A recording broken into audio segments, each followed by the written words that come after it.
Assalamualaikum warahmatullahi wabarakatuh. Waalaikumsalam Waalaikumsalam. warahmatullahi Waalaikumsalam wabarakatuh. warahmatullahi wabarakatuh. Kenalkan saya Kartika Adriani Tias dari kelas Takmili atau Penyempurna untuk menjelaskan tentang hukum saktah. Pengertian saktah di dalam Al-Quran adalah istilah untuk penghentian bacaan sejenak tanpa mengambil nafas. Atau ada pengertian lain, saktah dilakukan dengan menghentikan suara pada suatu huruf dalam Al-Quran dengan waktu yang secara kebiasaan tidak mungkin mengambil nafas dengan niat untuk melanjutkan kembali bacaan tersebut. Saktah secara bahasa artinya mencegah. Saktah secara istilah dalam ilmu tajwid adalah memutus satu kalimat dari kalimat setelahnya dengan kadar dua harokat tanpa mengambil nafas. Cara membaca saktah yaitu yang pertama, berhenti atau diam sejenak sambil menahan suara. Durasi diamnya adalah dua harokat atau satu alif. Yang kedua, dilakukannya tanpa mengambil nafas dan setelahnya berhenti adalah tetap melanjutkan bacaan tersebut. Tujuan saktah. Saktah bertujuan untuk memberikan pemisahan yang jelas antar kalimat atau kata agar tidak terjadi kesalahpahaman dalam arti, serta menjaga kejelasan makna dari ayat-ayat tersebut. Perbedaan saktah dan wakof. Wakof itu berhenti dengan mengambil nafas, sedangkan saktah berhenti tapi tidak disertai dengan mengambil nafas. Hukum bacaan saktah itu berlaku seperti hukum bacaan saat wakof. Saya contohkan pada surat ini, aywajan, dibacanya dari aywaja. Saat wakof hukum dengan mat iwat, yaitu mengganti tanwin ini dengan alif. Jenis saktah. Dalam riwayat Imam Hafiz dari Asim, saktah terbagi menjadi dua kategori.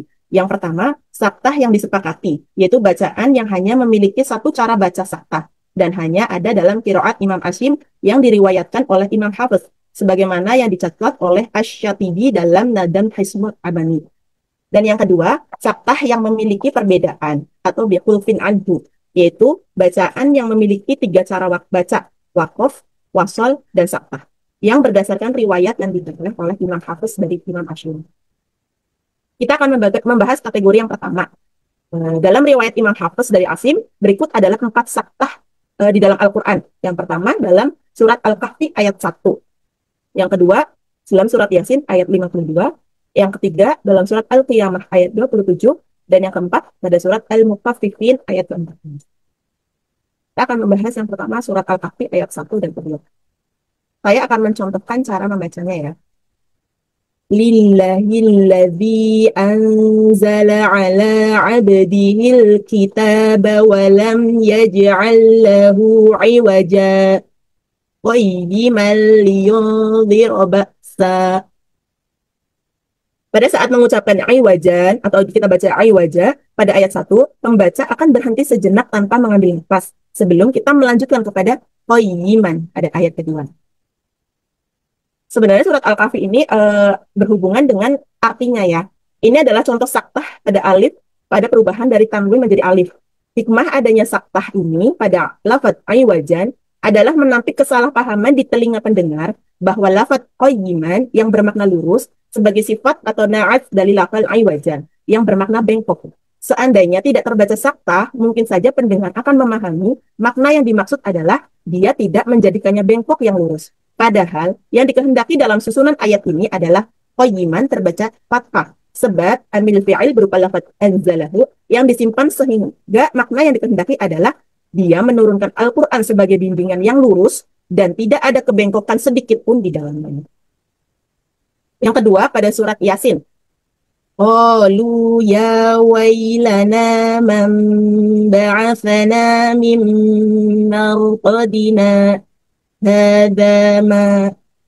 Saat mengucapkan marqadina, pembaca berhenti sejenak tanpa mengambil nafas sebelum melanjutkan kepada hada. Saktah pada surat Yasin ayat 52 ini bertujuan untuk menjelaskan perkataan orang-orang kafir yang berhenti di kata marqadina dan dilanjutkan dengan perkataan malaikat yang dimulai dari kata hada. Dengan demikian, kata hada bukan sifat dari marqadina, melainkan jadi mubtada. Ini adalah contoh saktah yang ada di dalam tengah ayat. Hikmah adanya saktah dalam lafaz marqadina adalah menampik kesalahpahaman di telinga pendengar bahwa lafaz hadama wa'adar rahman adalah satu rangkaian dalam ucapan orang kafir yang berupa ya wailana man ba'athana min marqadina. Seandainya tidak terbaca saktah, mungkin saja pendengar akan memahami makna yang dimaksud adalah mereka, orang kafir berkata, celakalah kami, siapakah yang membangkitkan kami dari tempat tidur kami atau kubur? Inilah yang dijanjikan Allah yang Maha Pengasih. Padahal, menurut riwayat Qatadah, yang dikehendaki dalam susunan ayat ini adalah hadama wa'adar rahman.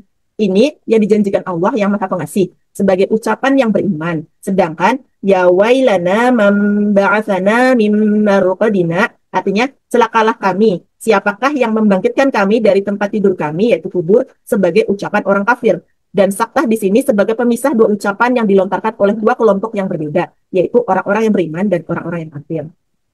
Yang ketiga adalah surat Al-Qiyamah.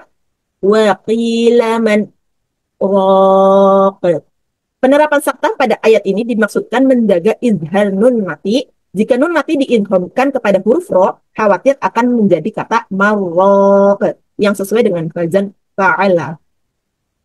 Ini adalah contoh saktah di tengah rangkaian kalimat. Hikmah adanya saktah dalam lafaz marraq adalah menampik kesalahpahaman di telinga pendengar bahwa susunan kalimat marraq dibaca berbentuk satu kesatuan lafaz berupa marraq yang bermakna orang yang sering berperang. Seandainya tidak dibaca saktah, bisa saja pendengar memahami ayat tersebut bermakna dan dikatakan kepadanya, wahai orang yang sering berperang. Tentu kesalahpahaman ini berdampak mengubah makna yang Allah kehendaki. Yang keempat, Al-Mutaffifin ayat 14. Kallabal rona. Pada ayat ini, saktah bertujuan agar makna dari bacaan tidak menjadi salah arti. Apabila tidak ada saktah, maka lam akan diidghamkan kepada ro, karena termasuk idgham mutaqaribain. Orang yang tidak tahu tulisannya akan mengira balrona adalah satu kesatuan menjadi barona. Ini adalah contoh saktah di tengah rangkaian kalimat juga. Hikmah adanya saktah dalam lafaz balrona adalah menampik kesalahpahaman di telinga pendengar bahwa susunan kalimat balrona yang berbentuk satu kesatuan lafaz berupa balrona yang bermakna dua orang yang menepati janji atau bentuk ganda dari lafaz bar. Tentu kesalahpahaman ini berdampak mengubah makna ayat yang Allah kehendaki. Kita akan masuk ke kategori kedua, yaitu saktah yang memiliki perbedaan, yaitu bacaan yang memiliki tiga cara baca, waqaf, wasol, dan saktah yang berdasarkan oleh riwayat yang diperoleh oleh Imam Hafs dari Asim. Hanya ada dua saktah di dalam Al-Quran dalam kategori ini. Yang pertama saktah dalam akhir surat Al-Anfal dan awal surat At-Taubah, dan yang kedua adalah saktah dalam surat Al-Haqqah ayat 28 dan 29. Yang pertama, saktah pada akhir surat Al-Anfal dan awal surat At-Taubah. Innallaha bikulli syai'in alim. Bara'atum minallah. Yang tadi saya baca itu apabila dibaca waqaf pada ayat alim. Pada syai'in alim dibacanya dengan mad arid lisukun ya. Bisa dibaca 2, 4, atau 6 harokat. Lalu dilanjut dengan kata bara'atum minallah. Cara yang kedua dibaca wasol. Dapat dibaca wasol antar ayat tanpa waqaf ataupun saktah. Innallaha bikulli syai'in alimun bara'atun minallah. Dan yang ketiga dibaca saktah. Innallaha bikulli syai'in alim bara'atun minallah. Hikmah dari adanya tiga cara baca di atas adalah para sahabat itu berbeda pendapat. Apakah surat Al-Anfal dan surat At-Taubah adalah satu surat ataukah dua surat yang terpisah? Menurut sebagian sahabat, kedua surat ini adalah satu kesatuan, sehingga jumlah ayat keseluruhan adalah 204 ayat. Al-Anfal 75 ayat dan At-Taubah 129 ayat. Dan termasuk ke dalam surat ketujuh dalam formasi 7 surat panjang. Al-Baqarah, Ali Imran, An-Nisa, Al-Ma'idah, Al-An'am, Al-A'raf, Al-Anfal, dan At-Taubah. Sedangkan menurut sahabat yang lain, kedua surat ini adalah surat yang berbeda. Karena itu, para sahabat tidak menuliskan bismillah di antara keduanya sebagai tanda bahwa sebagian sahabat berpendapat bahwa keduanya adalah satu kesatuan surat dalam Al-Quran. Oleh karena itu, sebagai gantinya, sebagian para sahabat memilih riwayat yang membaca saktah di antara kedua ayat itu, yaitu pada akhir surat Al-Anfal dan awal surat At-Taubah. Dan yang kedua dalam Al-Quran ada dalam surat Al-Haqqah ayat 28 dan 29. Apabila kita baca dengan waqaf, bacanya akan ma aghna anni maliyah. halaka anni sultaniyah. Seperti biasa ya dibaca qaf. Yang kedua, apabila dibaca wasol atau disambung langsung tanpa wakaf maupun saktah, ma aghna anni maliyan halaka anni sultaniyah. Yang ketiga dibaca dengan saktah. Halaka ma ma aghna anni maliyah halaka anni sultaniyah. Hasaktah huruf H yang berfungsi untuk menjelaskan harokat pada huruf sebelumnya ketika wakof dan tetap terbaca ketika wasol. Kemudian hasaktah pada akhir ayat ini bertemu dengan halaka anni ketika wasol. Oleh karena itu, muncul hukum saktah sebagai penengah di antara dua H ini, hasaktah lafadz naliyah dan H pada lafadz halaka, agar terlihat bahwa kedua lafadz ini terpisah secara jelas di telinga pendengar. Hasaktah di dalam Al-Quran terdapat dalam 7 lafadz, yaitu Al-Haqqah ayat 19 dan 25, Al-Haqqah ayat 20 dan 26, Al-Haqqah ayat 28, Al-Haqqah ayat 29, Al-Qari'ah ayat 10.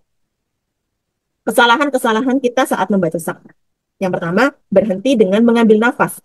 Ini adalah kesalahan paling mendasar karena saktah adalah berhenti sejenak tanpa bernafas. Berbeda dengan wakaf biasa yang memungkinkan pengambilan nafas. Yang kedua, durasi berhenti yang tidak tepat. Durasi saktah adalah sekitar 2 harokat atau 1 alif. Tidak terlalu lama seperti wakaf, tetapi juga tidak terlalu singkat. Yang ketiga, mengubah huruf atau bunyi. Saktah tidak mengubah huruf atau bunyi bacaan. Yang keempat, tidak membaca saktah pada tempat yang tepat. Saktah hanya berlaku pada tempat-tempat tertentu yang telah ditetapkan dalam riwayat yang sahih. Melewatkan saktah pada tempat-tempat tersebut adalah kesalahan. Yang kelima, membaca saktah pada tempat yang tidak tepat. Selain tidak membaca pada tempat yang seharusnya, membaca saktah pada tempat yang tidak ditentukan juga merupakan kesalahan. Yang keenam, tidak mengetahui bacaan gharib. Saktah termasuk dalam bacaan gharib atau sesuatu yang tersembunyi atau tidak biasa, yang memerlukan pendalaman ilmu tajwid untuk membacanya dengan benar. Kesalahan sering terjadi karena ketidaktahuan kita tentang bacaan gharib. Untuk materi saya akhiri sampai di sini. Alhamdulillah presentasi hari ini sudah terlaksana dan semoga ilmu yang saya berikan ini bermanfaat untuk teman-teman semua ya. Amin. Saya akhiri. Assalamualaikum warahmatullahi wabarakatuh.